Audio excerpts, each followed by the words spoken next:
Hello and welcome to another episode of Angel Insights, the show that goes deep into the world of angel investing. I'm Tom Britton, co-founder of SyndicateRoom, and if you want more on our flagship Access EIS fund, head on over to www.syndicateroom.com or follow me at Tom Britton or SyndicateRoom at SyndicateRoom on Twitter.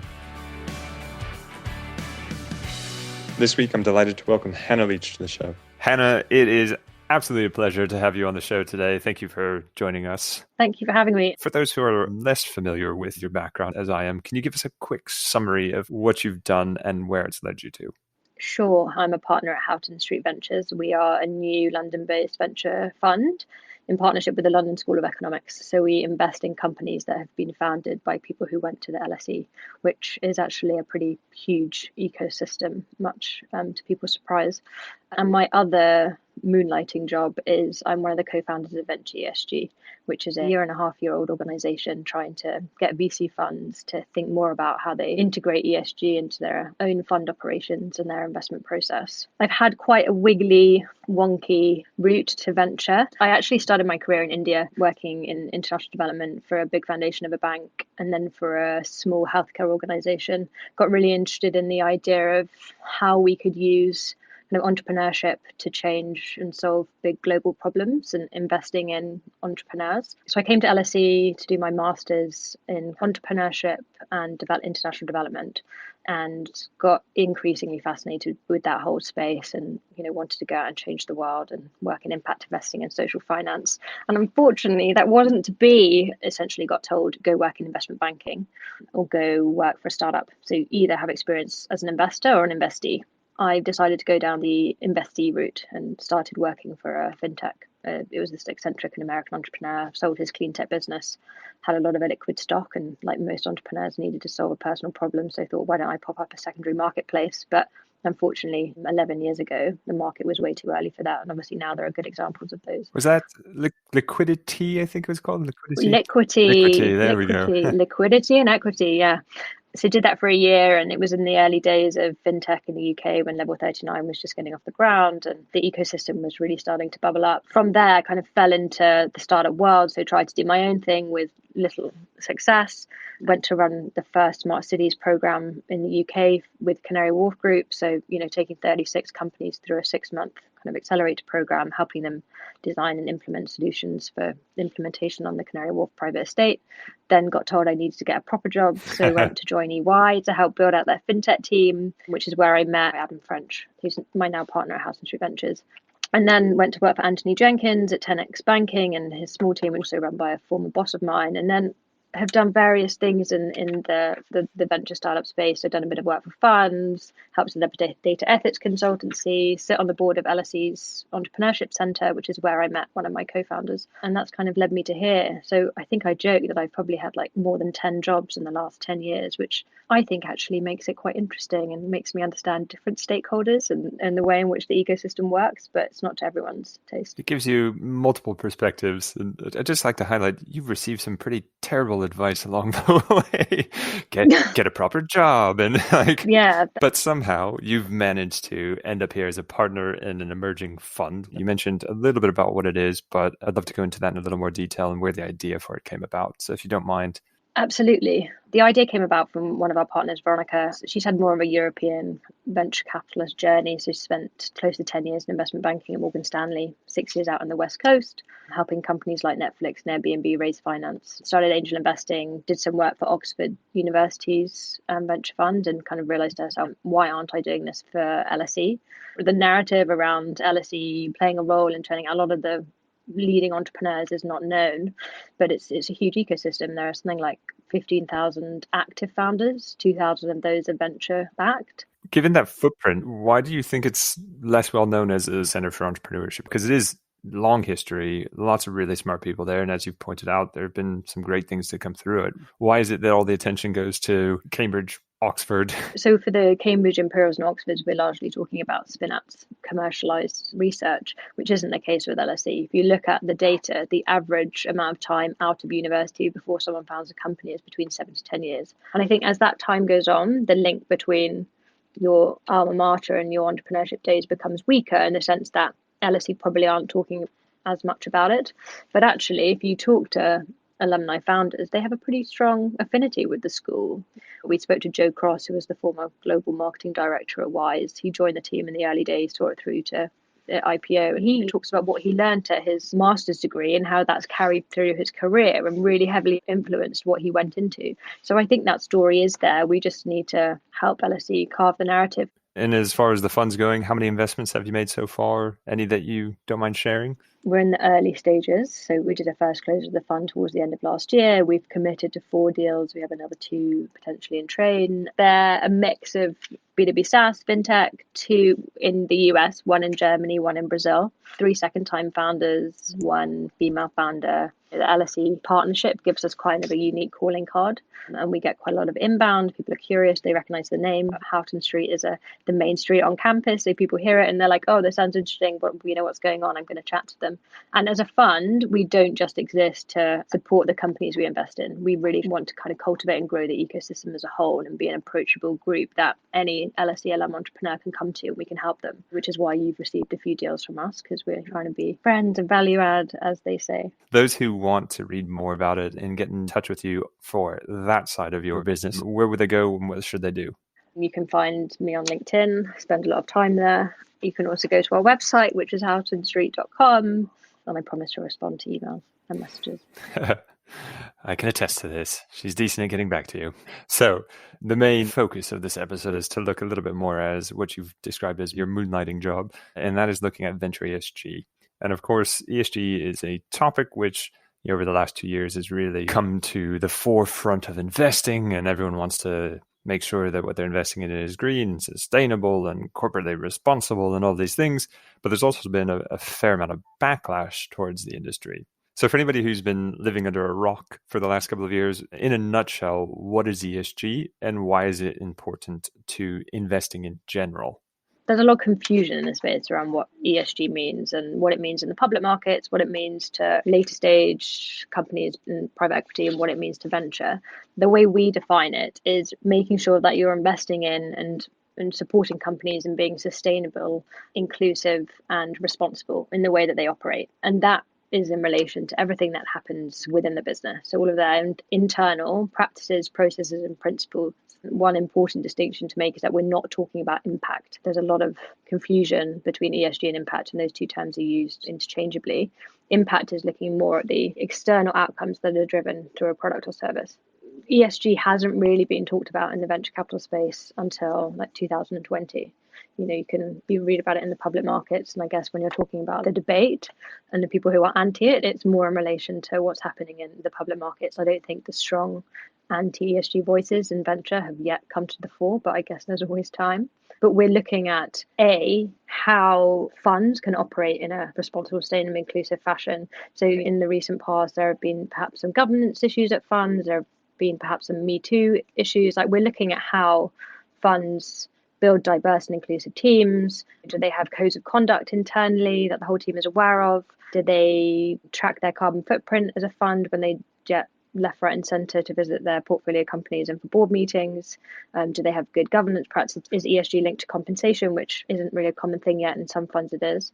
And then secondly, how are you looking at integrating ESG across your investment process, from screening, due diligence, point of investment with your term sheet, all the way through to ongoing portfolio management? Just going back to your point about the difference between impact and ESG, because as you've mentioned, a lot of times people think about ESG as the product or service that the company is producing or delivering, and if that's going to have an environmental impact or if it's sustainable or whatever, as opposed to the internal workings of a company. I just wanted to highlight that, because when you think about how companies work and you look at like these large public businesses with thousands of employees and all these different processes in place, and you compare it to a venture fund, which is maybe 5 people to 50 people at a push, you've got to adapt from those big companies to what is actually realistic in a small organization that doesn't have a specific function within it for maintaining ESG. How do you adapt those principles that you've seen from kind of public markets to this smaller environment where you're talking about less people and you don't necessarily have a centralized working place and people are at home and spread across different countries and such? You make a great point. I think there's probably more reason to have some of those processes or be aware of those processes if you have such a distributed workforce. The place that Venture started was that we were looking at all of the existing ESG frameworks and standards that we've been used in public markets and late stage private markets. And what we rapidly realized is that it wasn't really fit for purpose for venture. Like venture is tiny teams, but often growing at a rate of knots. They're new technologies, new business models. So we need to have new frameworks that adapt and can account for those nuances. And also going deep on certain areas like data privacy and security, what it means to build a product that is responsible and responsibly marketed, that is taking account for bias in the AI, for example. With teams that are maybe remote and growing in all shapes and sizes, how are you making sure that you're treating your employees right? You say, oh, it's only a team of 5, but imagine that team of 1 or that team of 2 has raised finance. They're going to immediately be hiring. So how are they hiring in a way that is not biased, is increasing the diversity of their team? Because diversity of thought and diversity of everything is important. If they have clients or supply chain, how are they putting that supply chain together? Are they checking that it's ethical, that the supply chain actors are adhering or taking consideration for human rights factors? If they actually have a product that they're releasing to the public, are they handling data in the right way? How are they using their customers' data? How are they communicating that? I think there's a bit of a misunderstanding around ESG. Everyone thinks that it's an add-on. Oh, this extra thing I need to think about. Oh, it's annoying. It's an extra thing. But really, it's just a reframing of all the things that you do already. So all of the process that you go through on a day-to-day basis, how can you just make sure you're doing those in a responsible, inclusive and sustainable fashion? It's not really changing and adding on new things and added work. And in the long term, what we're saying is that it will make you a more resilient and stronger business. Let's say there's a portfolio company of ours, or yours for that matter, and they obviously think of themselves as being conscientious in some ways. They want to get started and look at become more sustainable and compliant. What should they be doing? What should they be thinking about first? There are certain things that can be applied to all companies, but I think it also very much depends what type of space you're operating in. Like we spoke to a B2B SaaS play in Germany that's building an AI product for sales teams. There's a huge amount of ethical AI regulation coming into Europe, which is going to potentially apply to them and their businesses. How are they making sure that their clients are not misusing the product and that there aren't any adverse impacts? That's one example. In understanding what the business is, you need to understand what issues are most material, and that's going to differ according to the sector, the stage, potentially the region, which is why we need to educate investment teams and fund teams to actually know what issues are most pertinent to these companies and then work with them on solving that. We're definitely not trying to kind of clog up these teams' time and resources. We're not trying to add extra workload. An interesting point to mention, and we always try and look at what's the value enhancer of doing ESG. It's the risk mitigation or value enhancer. Those are kind of two sides of the same coin. For lots of early stage companies, they say, oh, I don't care about carbon footprint, right? I'm like a team of 3. I work in a WeWork. I take the train to work. Like, it doesn't matter to me. I don't really fly that much, whatever. But actually, what you have to say to them is you're selling into big corporates, whether they're banks, insurance companies, big corporations. All of those corporates now have to demonstrate how them and their suppliers are helping achieve their transition targets. So actually, in all of their RFP processes, they're going to be asked about their carbon footprint. Increasingly, that's going to come into play pretty soon. And also the same is applying to DEI. So we spoke to one company who said they lost out on a bid because they were an all-male white team. So actually, if you want to position your company best to sell into these big corporates, you need to start thinking about these things. It comes down to it being quite a material factor for the long-term success of your business. Talking specifically about diversity and inclusion, in that example which you mentioned where 20 all white men, youngish software coders in a business, how would you approach them to opening their eyes to the issue of diversity and inclusion? Big caveat, I'm not a DEI expert. I actually am not an ESG expert. I would say what's important is to understand what market they're working in, understand what good looks like in their industry. What is the ratio? What are the diversity ratios of teams? Who should they be benchmarking themselves against, and what should they be targeting, and what is feasible for them to target? Get them to analyze how they're hiring at the moment. Are they hiring for their immediate circle? Are they putting out calls to their network and friends of friends? Because if they are, then that's probably not going to help. What's the language they're using in their job description? It sounds really basic, but things like that do make a difference. There's an academic at London Business School that has analysed a lot of this language used on websites like Uber, and a lot of it is masculine and it's quite off-putting, and that's something to look at, and it's very easy, and there are tools that you can run your job descriptions through. It's also looking at the platforms that you advertise on. There are certain platforms that will help you reach networks that you're not already involved in. So looking outside of your immediate network, the important thing to remember is it doesn't just end with diversity. I think lots of people think, oh, diverse talent, we've got them into the team, great, tick. But it's more about how you make that talent feel included within the workforce culture. And if you're a team of 20 Caucasian men and you bring in someone who doesn't look like that, potentially, not definitely, potentially not going to be an inclusive environment. So how do you think about making sure that that person feels like they're part of the team and that they listen to? I think that's fantastic advice. There are quite a few stats looking at public market companies and venture capital companies, which show that the performance of these companies is improved by having diverse individuals involved in diverse, not just backgrounds, but ways of thinking. So that diversification in thought can actually be quite a positive on the potential returns of any investment that an investor is going to make. Yeah, I know we can point to that data in the public markets, but there isn't that data for VC funds or portfolio companies. So that's what we're hoping to build out over the next few years so we can tell the same story. Very cool.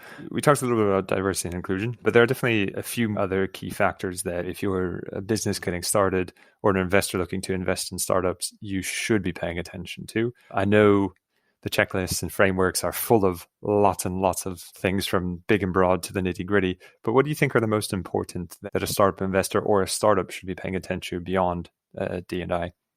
There are things that are important to everyone, like good governance practices, and there are things that are more unique to this business case. If you are a CPG or FMCG or hardware business, then you need to look at your supply chain. We spoke to a tech company building a commerce platform, working with third-party vendors, and I said, how are you selecting them and how are you looking at the ethical practices of them, how they treat their workers, etc.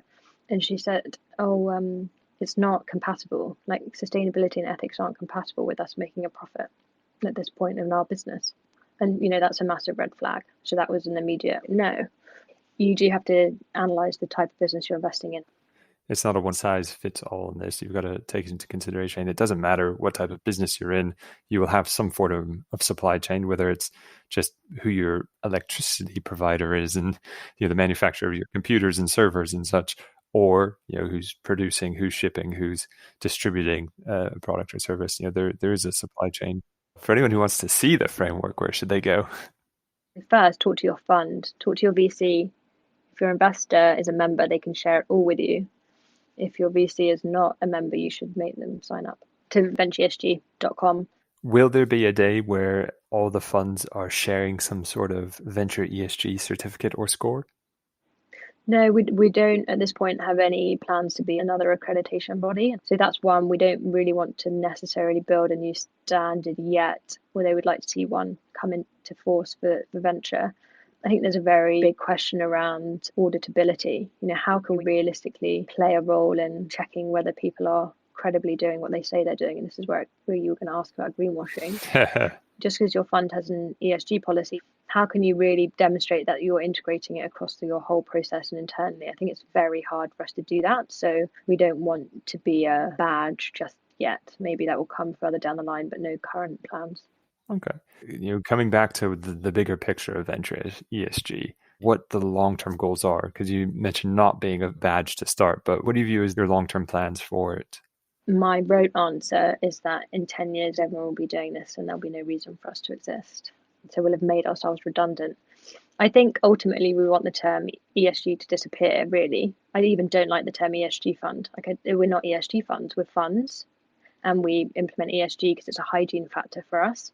I just want it to become part of the norm. We're such a long way away from that because I think there's a huge education piece that needs to be done. Educating funds and getting it integrated into culture and different team responsibilities and roles. But beyond that, getting it integrated into startups. Like, how do startups tackle it? Most of them don't even have anyone in the team who necessarily owns it. But if we can really educate the market and provide both funds and companies with the resources to be able to implement this on a day-to-day basis and have it not become a pain in the ass reporting exercise, which is what it's turning into. RLPs are asking, as funds, us to report, and then we're having to push that down onto our companies. And if you imagine you've got one company and there are 5 investors, saying to them, fill in this form, that's just become a really boring reporting exercise. So there's two things. How can we simplify that process and maybe consolidate at both the GP and an LP level on the data that we're asking and reporting on? And how can we make it easier for people to do this as part of day-to-day operations and kind of product development and growth? Controversial. Does the government have a role to play in this, in trying to require private market funds, venture funds to include ESG or to have some sort of reporting on ESG? Well, so it is in Europe. If you raise money from European investors under SFDR, the Sustainable Finance Disclosure Regulation, you're going to be forced to disclose which article you are. So Article 6 means you don't integrate ESG at all. Article 8 means you integrate ESG into your investment process. And Article 9 means that you invest on the pursuit of impact outcomes. So funds are being forced to do this. And if you're probably beyond Fund 2, then the chances are that you have European LPs, and this is going to apply to you in the UK, is probably going to follow suit and implement a version which is very closer to SFDR. In Article 6 fund, the argument is that in time, you will lose out on raising money from the LPs you want because the LPs will be looking to put money into Article 8 or 9 funds.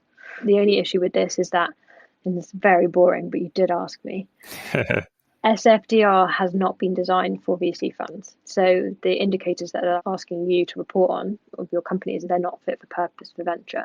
So they do miss them out things like AI ethics and going deep on data privacy and nuances around kind of your internal team, things you might processes. So that's one thing to bear in mind. Even if you're doing it SFDR, you need to have your own framework. But yes, the governments are pushing for this. Clearly, the government's trying to do a good thing, but as we've seen elsewhere, sometimes they come in and they bulldoze their way, and it leads to negative consequences when people take shortcuts to fit the regulations. Have you seen any of that going on with ESG and these new fund distinctions? Personally, I really think of the 400 and something members we have, I reckon a lot of them have started to think about ESG because of SFDR and because their LPs are pushing it. So actually, I think it's, in most cases, has been a good driver of behavior change. As I said, it hasn't been designed for venture. It's not clear how it affects venture funds. So for that reason, it's potentially not brilliant, and it could be a little bit counterintuitive because it means that funds only focus on the things that they need to report for SFDR and ignore other factors that are potentially more important. But I think in general, I think it's been a force for good. Good to hear. But time will tell, and maybe you'll have me back in 2 years and I'll say something completely different. It's a waste of time. No, I don't think it'll be that. You mentioned the goal is that in 10 years' time, there's no need for venture ESG. What's keeping you personally motivated for this? You've put in a lot of effort, and you're also doing this moonlighting job, which does take a lot of effort because you're coordinating 400 funds, you're putting on events for them, you're bringing speakers in to come and talk to them, you're trying to develop a framework. What's driving you personally? I've worked in a lot of organizations which haven't necessarily had the best culture or treated their employees in the right way, have rolled out products that haven't necessarily been delivered in the best fashion. And I've seen the Me Too movement and Black Lives Matter and a lot of these things that come to the fore. And it often seems that private markets and particularly venture gets to play to their own rules. And I know that that's how innovation comes about and we don't want to stifle that. But I also think the people that we look up to and admire or have done grow fast and break things and screw companies and screw people and use sneaky tactics. And I think we kind of need to move into a more responsible way of doing business. I think that's one that's totally compatible with moving fast and being agile and innovating and building new products. And I'm really excited to be working with both investors and companies who feel that way. I'm enthused by how the communities come together, how we're supporting each other, and I think there's real progress being made. And for all the naysayers out there, I like the naysayers because the naysayers make you want to power on and prove them wrong. No, I definitely resonate here a little bit as well. And seeing grow fast, break things, just bend the rules and do what you want to do. It's worked a few times for people, but yeah, in the long run, you get kicked out of the business. If I got a couple billion to leave the business that wasn't even worth that much, then I'd like to think that I left a business that was in good tact and good policy and governed well, as opposed to in disarray and having to do fire sales on buildings and raising capital at huge decreases versus previous valuations. So now that we've got the deep motivational side of the chat out of the way, we're going to transition to a quickfire round. Okay. So what's the best book that you've read recently? Any genre? Because I have moonlighting in my day job, I don't get to read. And if I do read, I'm notorious for totally forgetting what I read a week ago. But I love Jonathan Franzen. And just after Christmas, read his latest book. I'm going to have to look it up now. What's the tech trend that you're most interested in right now? I don't like to think of it as a trend, but we have been looking at a fertility business, fertility space. There are a lot of interesting things happening and people are tackling it from a lot of different angles, and have been digging into that. And I think as fertility issues become more common with younger women and how the strain on the NHS, and I think there are going to be some potentially exciting developments on that front, and keen to stay abreast of that non-trend trend over the next few years. That's a good one. We've definitely seen an increase in funding in that space. Next one, biggest lesson you've learned in the last year from investing or working with startups?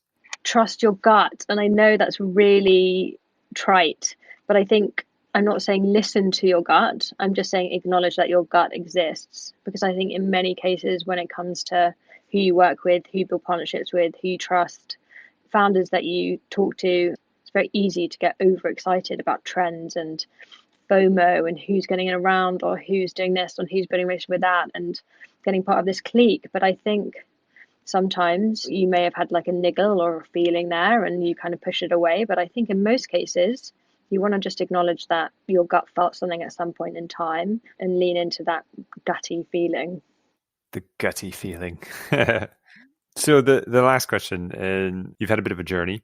You've had over a decade in and around the startup space on both the operational side, the founding side, and now the investing side. What's one piece of advice that you just like to leave people with that if you had known when you were kind of starting out on it would have helped you along the way a bit more? Have confidence in yourself. I genuinely believe it. Like, I'm not from this, I don't have a typical background. I get into pitches and people will look at Veronica and talk about her Morgan Stanley days and look at Adam and talk about their Goldman days, and they'll look at me and be like, what have you done? And I'm sure they're not thinking that. That's what I'm thinking that they're thinking, and I'm projecting. Taking stock of what you've done, having some confidence in your abilities and in confidence in yourself, confidence to have conversations with people you think you might not be able to, just generally confidence in what you're capable of and your potential. If I'd known that when I was straight out of LSE, then things may look different, but actually if they didn't look different, I'm fine because I love what I do and I love being here. But maybe a bit of like personal oomph would have helped. You fooled me on that one because I never would have suspected the doubt. But no, really, really great advice, and honestly, some great insights into ESG in particular, your own journey. So thank you ever so much for joining us today. I always say this, I'd love to have you back on the show in say 12 months time, and we can revisit this and not make fun of the trends that we think were hot because trends aren't a thing, but we can talk about how ESG's evolved and where it's going from there. And if you're still on track to hit that 10-year being obsolete point. Maybe we'll do a 12 months and a 10-year. How's that? 12 months and a 10-year reunion. I'm all for that. But no, it's been a pleasure. Thank you, Hannah. You too. Thanks so much for having me. Well, I hope you enjoyed that episode of Angel Insights. And if you'd like to stay in the loop, please do register at www.syndicateroom.com or follow me at Tom Britton or at SyndicateRoom on Twitter. And be sure to tune in a few weeks' time for our next episode. It's going to be a good one. Bye.